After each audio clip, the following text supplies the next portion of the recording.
What up? Yes, my morning face, my morning voice. I've been up for hours. So like back to 3:30 a.m. this morning, I was listening to a podcast doing stuff and I was kind of tuned out.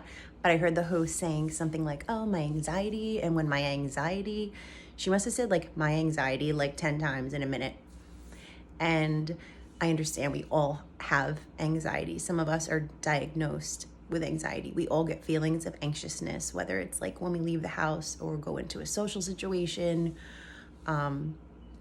So many times during the day, we get that like uptight, anxious feeling. I know it's there and it exists.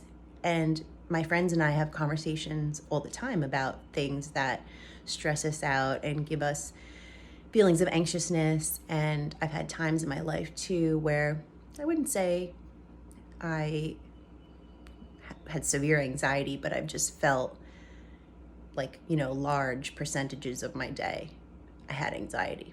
I know it. And so I never mean to be insensitive when I talk about issues like this. So I kind of had to throw that out there also. So I was listening to a podcast and the host, I think it was a commercial, and she just kept saying my anxiety, my anxiety, my anxiety. And it just like stirred something in me because I think it puts us kind of like in a victim mentality in our head. And there's no way we can overcome the anxiety if we keep talking about it nonchalantly and we don't go forward from there and talk about like things or think about things and have the conversations with people about things that we could do to help our anxiety. Maybe we're not going to like stomp it out permanently, but there's things we could do. There's breathing techniques, there's mental techniques, and these are exercises and things that you need to practice to help you with these feelings. But it definitely made me think about how common it is for us to say my anxiety.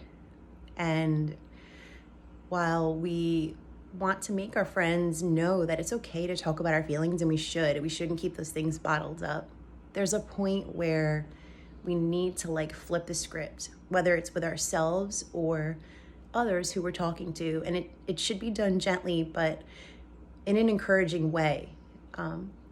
Because sometimes also if we're lending an ear to a friend and they're talking about things like that, we can contribute to their like staying in that like cycle and being wound up, that perpetual like feeling of anxiety. So I just wanted to put the thought out there into people's heads who watch this. How many times a day or how many times, whatever, week, whatever, are you hearing other people say like, oh, my anxiety?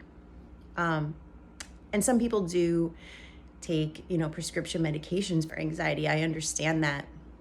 But I think there's other things that we can do. And I think it does start by opening up and talking about it. But I think we need to move forward on solutions. And it could be done in a way that's supportive. And I just think that more people should consider that. So, yeah, ramble. All right, peace.